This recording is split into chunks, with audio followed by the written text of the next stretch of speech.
মাগরিবের নামাজ, এশার নামাজ, ফজরের নামাজ, এই তিন নামাজে ইমাম সাহেব কেরাত জোরে পড়ে, মানে কোরআন তেলাওয়াত করে জোরে, ঠিক না? মুসল্লিরা শুনতে পায়। সেই কোরআন তো কথা ছিল পরিবর্তন করা, দিলের মধ্যে তুলপার করা, হচ্ছে না কেন? পরিবর্তন আসে না কেন? অনুভূতি জাগে না কেন? যারা বেঈমান তারা যদি বদলে যায়, আমাদের তো মা মুসলমান, বাবা মুসলমান, আমাদের তো জন্মের পরে আমাদের দুই কানে আজান শুনাইছিল, একামত শুনাইছিল। আমাদেরকে তো হিন্দি সিনেমার গান শোনায় না, নর্তকীর নাচ দেখায় নাই ছোটবেলা, আজান শুনাইছিল কান। তো বদলাবে না কেন? চেঞ্জ হবে না কেন? মূল একটা কারণ, আপনি সিদ্ধান্ত নিয়ে নিছেন আগেই, এটা আমার জন্য না, এখানে আমার জন্য কিছু নাই, আমার এখান থেকে কোনো নেওয়ার মতো কিছু নাই। হুজুররা হুজুরদের প্রয়োজনে বলে, এগুলো হুজুরদের বিষয়। এই জিন্দেগির এই সিদ্ধান্ত ইচ্ছা করে আপনি দরজা বন্ধ করে দিছেন, ইচ্ছা করে সিটকারি লাগাই দিছেন, ইচ্ছা করেই লাইট বন্ধ করে দিছেন, আপনার হাতে আপনি সুইচ বন্ধ করে দিছেন, নিজের হাতে নিজে দরজা বন্ধ করে দিছেন, নিজের হাতে নিজে সিটকারি লাগাই দিছেন। আপনি জানাই দিছেন এগুলো আমার জন্য না, কোরআনের কথাগুলো আমার জন্য না, আমি এগুলো পারবো না, আমি এগুলো বুঝতাম না। না বাপ, আল্লাহর দোহাই, কোরআন আপনার জন্য, কোরআন আমার জন্য, কোরআন বদলাবার জন্য, কোরআন চেঞ্জ করার জন্য। পৃথিবীতে আর কোনো কিতাব নাই, আর কোনো বই নাই, আর কোনোটা নাই যেটা মানুষ গড়ে। শুধু কোরআনই মানুষ গড়ে দেয়। মানুষ গড়ে, মানুষ বানায়। বাংলা, অঙ্ক, ইংরেজি, পদার্থ, জীববিজ্ঞান, রসায়ন বিজ্ঞান, উচ্চতর গণিত, তথ্য যোগাযোগ প্রযুক্তি, আপনি বলেন দাঁড়ায়, আপনারা সবাই শিক্ষিত মানুষ, স্কুলে পড়ুয়া, কলেজে পড়ুয়া ছাত্র ভাই আছেন, আপনি বলেন একটা বই শুরুতে নাই এ কথা যে এই বইটি মানুষ গড়বার জন্য রচিত হয়েছে, নাই এ কথা নাই। এটা বাংলা শিখাবার জন্য, এটা গ্রামার শিখাবার জন্য, এটা অঙ্ক শিখাবার জন্য, এটা ইংরেজি শিখাবার জন্য, এটা পদার্থবিজ্ঞান বুঝাবার জন্য, এটা জীববিজ্ঞান বুঝাবার জন্য, এটা রসায়ন বুঝানোর জন্য, এটা আইন বুঝাবার জন্য, এটা চিকিৎসাবিদ্যা বুঝাবার জন্য, এটা ইঞ্জিনিয়ারিং বুঝাবার জন্য, মানুষ গড়বার জন্য রচিত সেই বইটা কি? আল্লাহ তাআলা বলেন সেটা শুধু কোরআন, হুদাল লিন্নাস। এটা মানুষ গড়ে দেয়, মানুষ বানায়, মানুষ বানায়। হাদা বাসাইরু লিন্নাস। আল্লাহ বলেন এই কিতাব মানুষকে চোখ খুলে দেয়, আলোকিত করে দেয়। আল্লাহ বলেন এই কিতাব শিফা, এটা আরোগ্য, অসুস্থ মানুষকে সুস্থ বানায় দেয়। আল্লাহ তাআলা বলেন এই কিতাব নূর, অন্ধকার থেকে আলোতে নিয়ে আসে। এই কিতাব রাহমত, অর্থাৎ নির্দয় থেকে দয়া, মায়া, রহমত এই কিতাব। বুশরা, সুসংবাদ এই কিতাব। অতএব এতক্ষণ লাস্ট আমি যেতটুকু এসে শুনছিলাম, বলতেছিলেন মৌলানা ইমাম সাহেব, কোরআন আমার জীবনের যেন সঙ্গী হয়। কোরআন আপনি একটু একটু পড়েন, একটু একটু পড়েন, শুধু বাংলা তর্জমাটাই পড়েন, দেখবেন নিশ্চিত আপনার দিল খুলে যাবে। আমার বাপ কোরআনুল কারীম আল্লাহ তাআলা নিজে কসম করে বলছেন, ওয়াল কোরআনিল হাকিম, সূরা ইয়াসিনের মধ্যে আছে ওয়াল কোরআনিল হাকিম। আল্লাহ তাআলা বলেন প্রজ্ঞাময়, বিজ্ঞচিত, হিকমতে ভরা, জ্ঞান গর্ভ কোরআনের কসম করছি। এই কোরআনই একমাত্র কিতাব যে কিতাবের মধ্যে প্রথম অক্ষর থেকে শেষ অক্ষর, প্রথম বিন্দু থেকে শেষ বিন্দু, কোনো বক্তব্য, কোনো কথা, শব্দ, বিন্দু, আলতু ফালতু, প্রয়োজনীয় অপ্রয়োজনীয়, যৌক্তিক অযৌক্তিক, দরকারি বেদরকারি, হাসতে হাসতে, রসিকতা, ঠাট্টা, মস্কারি, এই সমস্ত কোনো কিছু নাই। প্রতি শব্দ, প্রতি অক্ষর প্রজ্ঞাময়, বিজ্ঞচিত, একেবারে জ্ঞান গর্ভ। এটা একমাত্র কোরআনের বৈশিষ্ট্য। বাংলা বইয়ের সব কথা দরকারি নাই, দরকারিও আছে, বেদরকারিও আছে। আমাদের দেশে সেই ছেলে কবে হবে, কথায় না বড় হয়ে কাজে বড় হবে, দারুণ কথা না? এটা ভালো কথা, সুন্দর দরকারি কথা। কি বলে? এরপরে সকালে উঠিয়া আমি মনে মনে বলি, সারাদিন আমি যেন ভালো হয়ে চলি। চমৎকার কথা, দরকারি কথা। কিন্তু হাট্টিমাটিম টিম, তারা মাঠে পারে ডিম, তাদের খাড়া দুটো শিং, তারা হাট্টিমাটিম টিম। এই টিম টিম টিম টিম কি বলে? এটা বেহুদা কথা, ঠিক কিনা বলেন না? কেন একজনও না, একেবারে ঢাকা ইউনিভার্সিটির ভাইস চ্যান্সেলরও বলতে পারবে না হাট্টিমাটিম কি জিনিস। আসমানে, জমিনে, চাঁদের দেশে, মঙ্গল গ্রহে, সৌরজগতে, আটলান্টিক মহাসাগরের নিচে, হিমালয় পর্বতের চূড়ায়, আফ্রিকার গহীন জঙ্গলে, পৃথিবীর কোথাও হাট্টিমাটিম নামে কিছু নেই। এটা মানুষও না, জিনও না, এটা পশুও না, জন্তুও না, জানোয়ারও না। কি কইতে পারবো? এক উনি যিনি লিখছে, উনি ছাড়া অন্য কেউ বলার ক্ষমতা নাই। যিনি লিখছে আর কি, এটা উনি কইতে পারবো এটা কি কইছে। তাহলে কি বুঝা গেল? প্রয়োজনীয় অপ্রয়োজনীয় উভয় কথা আছে, ঠিক কিনা বলেন নাকি? আমি দুটাকেই বললাম। আকডুম, বাগডুম, ঘোড়া ডুম, এই নামে কিছু নাই পৃথিবীতে। আকডুম বলতে কোনো বাদ্যযন্ত্র না, বাগডুম বলতে কিছু নাই, ঘোড়া ডুম বলতে কিছু নেই। এটা মিলাইছে, আকডুম, বাগডুম, ঘোড়া ডুম, মোবাইল ডুম, টেবিল ডুম, চেয়ার ডুম, মানে যেটার লগে আপনি ডুম লাগাই দিবেন শুধু। হ্যাঁ হ্যাঁ, বাস্তব, এটার অর্থ এটাই। মানে আপনি যে কোনো একটার লগে কি করে দিবেন? ডুম ডুম ডুম ডুম করে দিবেন, এটার লগে ডুম ডুম মিলাই দিবেন। এই হলো তাহলে অপ্রয়োজনীয় কথা, আবার ভালো কথাও আছে। তাইলে প্রত্যেকটা পড়ার মধ্যে প্রয়োজনীয় অপ্রয়োজনীয় কথা আছে, কিন্তু আল্লাহর কোরআন এটা কসম, এটা চ্যালেঞ্জ, এটা 1450 বছরের প্রমাণিত যে এর মধ্যে এক অক্ষর ফালতু কথা না, বেহুদা কথা। এজন্য বাপ, আমি বন্ধু বললাম যে আল্লাহর কোরআন পড়তে পারেন নাই, নওজোয়ান শোনো ভাইয়া, স্কুলে পড়ো, কলেজে পড়ো, ইউনিভার্সিটিতে পড়ো, পৃথিবীর অনেক কিছু শিখো, কিন্তু এটা মনে রাখেন, আল্লাহর কোরআন যে পড়তে পারে নাই, কোরআন পড়ে নাই, কোরআন পড়তে জানে না, কোরআন শিখে নাই, কোরআন থেকে কোনো জ্ঞান নেয় নাই, সে যেন জ্ঞানের কিছুই পায় নাই, কিছুই শিখে নাই, কিছুই না বেটা, কিছুই না, কিছুই না। তুমি জ্ঞানের কোনো মজাই পাও নাই, তুমি জ্ঞান সমুদ্রে ডুবে দাও নাই। তুমি ট্যাপের তলে বালতি দিয়ে গোসল করে আইলেছ, তুমি জ্ঞান সমুদ্রে যাওই নাই। জ্ঞানের সাগর এটা, কিছু জানলে এখানে আছে, কিছু শিখলে এখানে আছে। এজন্য এটা বোঝা উচিত, আল্লাহর কোরআন সবচেয়ে বেশি জ্ঞান সমৃদ্ধ কথা, এর সমকক্ষ কাছাকাছি কোনো কিছু নেই। পৃথিবীর সব পড়া একত্র করিলে আমার মালিকের কিতাবের আলহামদুলিল্লাহি রাব্বিল আলামিন এই এক আয়াতের কোনার কাছেও পৃথিবীর সব বই একত্র করলে হবে না। এত সমৃদ্ধ জ্ঞান। আপনি কি শিখলেন? আপনি কি শিখলেন? হ্যাঁ, ডাক্তার হয়েছে, ইঞ্জিনিয়ার হয়েছে, অমুক কিছু শিখছে, আমেরিকার থেকে ডিগ্রি। আরে মানুষের লেখা মানুষ শিখছেন, মানুষের রচিত পড়া মানুষ শিখছেন, এটা তেমন আশ্চর্যের কিছু না মিয়া। আমেরিকা না, আপনি অক্সফোর্ড থেকে আনেন, হার্ভার্ড থেকে ডিগ্রি আনেন, কিন্তু কার পড়া কে শিখছেন? আমি মানুষের পড়া মানুষে শিখছেন। আর আমার মাদ্রাসার তালিবে ইলম, উলামায়ে কেরাম আর শাজিমের মালিকের কালাম ওই কলিজার মধ্যে গ্রহণ করছে। এটা দামি, এটা দামি। আপনি নাহলে চ্যালেঞ্জ করেন, মালিকের কথার সাথে আপনি মাখলুকের কথা সমকক্ষ মিলান, তাইলে মালিকের কথা যার কলিজার ভিতরে, আল্লাহর কালাম যার দিলের ভিতরে, সিনার ভিতরে, ওই হাফেজে কোরআন, ওই আলেমে দ্বীন, আপনি তার সমকক্ষ পৃথিবীর কোন পড়া দিয়া মিলাইবেন? বলেন, বলেন না বা বলে। ছোট করা না, বাস্তবতা তুলে ধরা। আর ছোট হইলে কিছু করারও নাই, ছোটই। কোরআনের পড়ার সামনে বাকি সব পড়া ছোটই। কথা বলেন না কেন? বলে আমরা ছোট করে, হ্যাঁ ছোটই করলাম, ছোটই হবে এটা। কোরআনের সামনে এগুলো কি? ছোটই, ক্ষুদ্রই। এগুলো কিছুই না, কিছুই না। ফামান লাম ইয়াজআলিল্লাহু লাহু নূরান ফামা লাহু মিন নূর।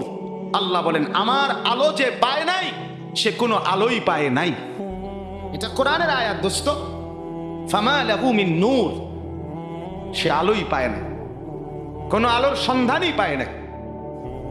আওয়ামান কানা মাইতান ফাআহইয়াইনাহু ওয়াজআলনা লাহু নূরান ইয়ামশি বিহি ফিন নাস কামান মাতালুহু ফিয-যুলুমাত লাইসা বিখারিজিম মিনহা। এটাও কোরআনের আয়াত।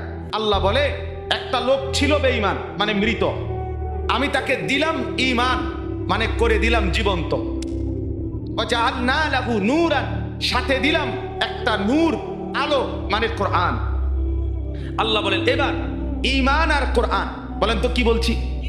এই দুই জিনিস আমি যাকে দিলাম, এটা নিয়ে যে মানুষের সমাজে হাঁটে, চলে, বসবাস করে, আল্লাহ বলে সে ওই ব্যক্তি কামাম মাসালুহু ফিয-যুলুমাত, যে ব্যক্তি ঈমান পায় নাই, কোরআনের নূর পায় নাই, ওই অন্ধকারে ডুবা যেখান থেকে সে বের হতে পারছে না, এই দুইজন কি বরাবর হইতে পারে?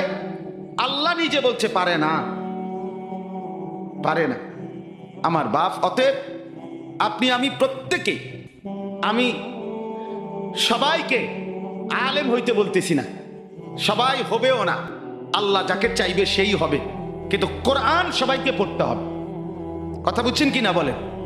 দয়া করে, মেহেরবানি করে আল্লাহর কোরআনের সাথে সম্পর্ক বাড়াবেন, বলেন ইনশাআল্লাহ। দোস্ত, আপনারা পড়তে পারেন, আপনারা যারা পড়তে পারেন, আপনারা কোরআন থেকে জীবন বঞ্চিত করিয়েন না। কোরআন থেকে বঞ্চিত হয়ে না, বঞ্চিত হয়ে আপনি যা শিখছেন এর দ্বারা যেটুকু দুনিয়া ভোগ করছেন, আমারে মাফ করেন, আপনার সমাজে অসংখ্য মূর্খ বকলমও ওইটুকু দুনিয়া ভোগ করে। কথা বোঝেন নাই? অনেক উচ্চ শিক্ষা গ্রহণ করে আপনি যা দুনিয়া বোঝেন, যা দুনিয়া ভোগ করেন, আপনার সমাজের বহু মূর্খ বকলম নাম দস্তখত করতে জানে না, টিপসই দেয়, সেও দুনিয়া দুর্ভোগ করে। করে না?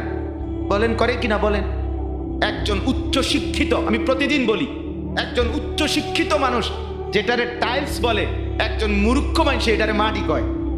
কি কয়? তো সাজছে তো মানে তুলি কথা বলেন। একজন ডক্টরেট ডিগ্রিধারী যেটারে ফাঙ্গাস কয়, মূর্খ এটারে তেলাপিয়া কয়।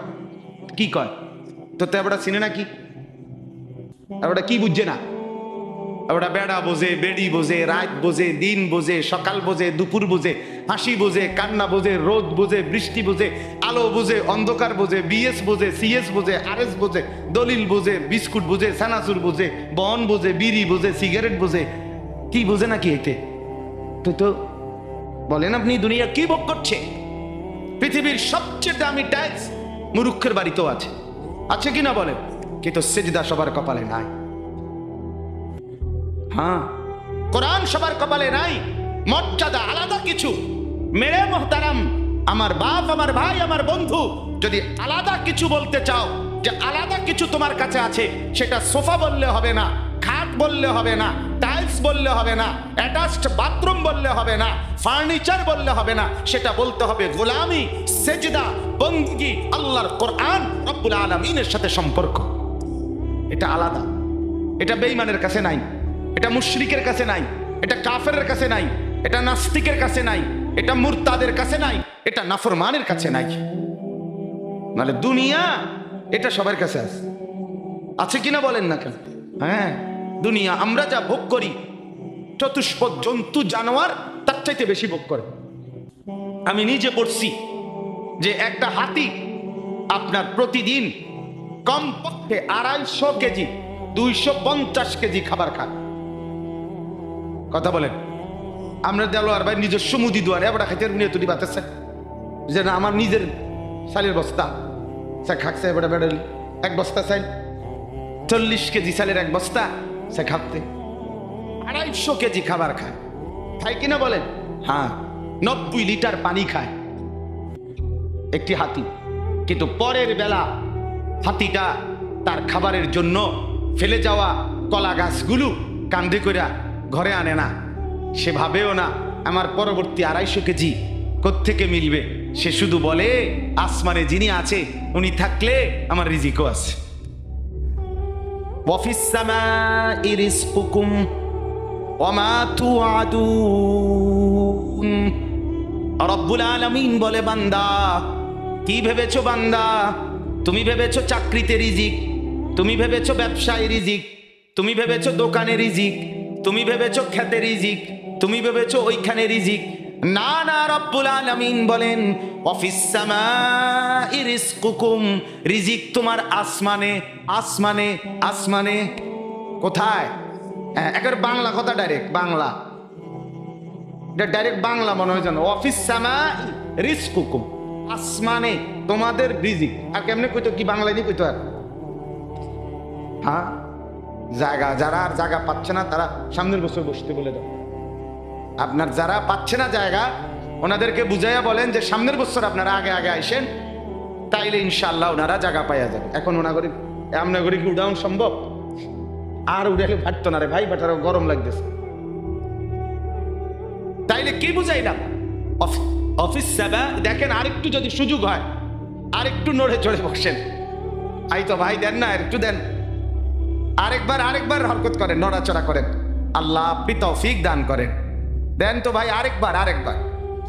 মাশাআল্লাহ মাশাআল্লাহ, আল্লাহ আপনি কবুল করেন।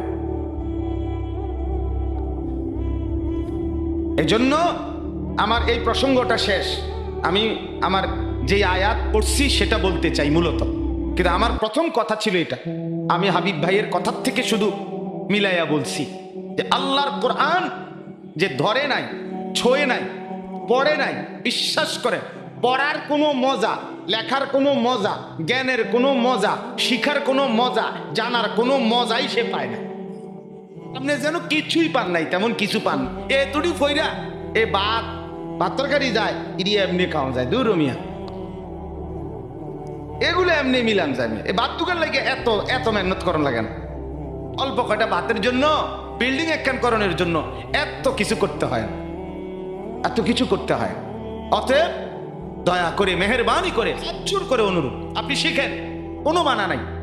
আপনি বৈষয়িক সব পড়া পড়েন, আপনি সব শিখেন, কিন্তু তার উপরে আল্লাহর কোরআন রাখেন, রাসূলুল্লাহ সাল্লাল্লাহু আলাইহি ওয়াসাল্লামের সুন্নাহ রাখেন, দিন শিখেন।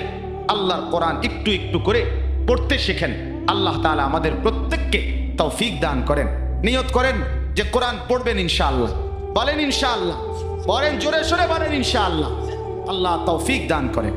একজন যুবক, আমার বাপ, আবারও বলছি, আবারও অনুরোধ করছি, জীবন শোনাটা, আল্লাহর কথা শোনাটা খামখেয়ালি বানায়েন না। ইডি হুজুররা কয় মাইতো নাইতান কইবই, আপনি আমি শুনলে শুনলাম, না শুনলে না। না না না, এটা খামখেয়ালি না, খামখেয়ালি না। ও চিরেই আপনিও কবরে যাবেন, আমিও কবরে যাব, ঠিক কিনা বলেন না কেন? খুব দ্রুত। আল্লাহ তাআলা আমাদের প্রত্যেককে তৌফিক দান করেন। চলেন বাপ, আমি আপনাদের সামনে পবিত্র কোরআনুল কারীমের 25 নম্বর পারা, কোরআনুল কারীমের 45 নম্বর সূরা, সূরাটার নাম সূরায়ে জাসিয়া। এই সূরার 23-24 এই দুইটা আয়াত তেলাওয়াত করেছি। এই আর অল্প একটু সময় এই দুইটা আয়াতের তরজমা আপনাদেরকে শুনাইতে চাই। আল্লাহ তাআলা আমাদেরকে তৌফিক দান করেন, আমিন। আল্লাহ তাআলা বলতেছেন, একটু মনোযোগ দিবেন। আফারাআইতা মান ইত্তাখাযা ইলাহাহু হাওয়াহু, এই হলো আয়াতের প্রথম কথা। আফারাআইতা মান ইত্তাখাযা ইলাহাহু হাওয়াহু। আমাদের প্রিয় নবী সাল্লাল্লাহু আলাইহি ওয়াসাল্লাম, ওনাকে লক্ষ্য করে আল্লাহ তাআলা সম্বোধন করে বলতেছেন একটা লোককে দেখাইয়া। ধরে নিলাম আর কি এখানে একজন লোক, আল্লাহ তাআলা নবীকে বললেন, বন্ধু দেখেন তো এই লোকটার দিকে একটু। আফারাআইতা, আপনি কি তাকে দেখলেন? এমনি একজন লোক কল্পনা করতেছি আর কি, যে একটা লোককে দেখাইয়া আল্লাহ তাআলা নবীকে বলতেছেন, বন্ধু শান্ত একটু তার দিকে দেখেন তো। তো নবীজি যেন তাকাইলেন, তো কি হইছে? তো আল্লাহ তাআলা বলেন, শুনেন, দেখেন তাকে। মানিত্তাখাযা ইলাহাহু হাওয়াহু, এটা না ওই লোক যে তার মনের চাহিদাকে, তার খেয়াল খুশি, তার নিজস্ব অভিরুচি, তার নিজস্ব মনের আকাঙ্ক্ষা, বাসনা, কামনা, এটাকেই সে তার খোদা বানায় ফেলছে। আফারাআইতা মান ইত্তাখাযা ইলাহাহু হাওয়াহু, দেখেন আপনি বন্ধু, দেখেন তার মাথার চুল থেকে পায়ের নখ পর্যন্ত দেখেন। দেখেন এখানে ইমানের কোনো ছোঁয়া, ইসলামের কোনো ছোঁয়া, কোরআনের কোনো ছোঁয়া। দোস্ত এটা রাখো, রাখো, শোনো, মনোযোগ দিয়ে শোনো, শুনলে ফায়দা হবে, তুমিও ভালো অন্তর। জি, তো আল্লাহ তাআলা বলে বন্ধু দেখেন তাকে, আপনি দেখেন তার মাথার চুল থেকে পায়ের নখ, তার পুরোটা শরীরের মধ্যে ঈমান, ইসলাম, আখিরাত, পরকাল, কোরআন, সুন্নাহ, আমার বিধান, আমার দ্বীন, আমার শরীয়তের কোনো চিহ্ন আসেনি। দেখেন তার হাঁটাটা, দেখেন তার চলাটা, দেখেন তার লেনদেনটা, দেখেন সারাদিনে যে কামাই করে কি করে চান, তার ঘরটা একটু গিয়ে দেখেন, তার ঘরে কি চলে, তার বিবির দিকে একটু দেখেন, তার ছেলেটার দিকে একটু দেখেন, তার মেয়েটার দিকে দেখেন, তার সারাদিনের চলাফেরা দেখেন, দেখেন ইসলাম কোথায়, আমার বিধান আছে কিনা, আখিরাতের কোনো ফিকির আছে কিনা। দেখবেন সে তার মনের চাহিদাকেই খোদা বানায় ফেলছে।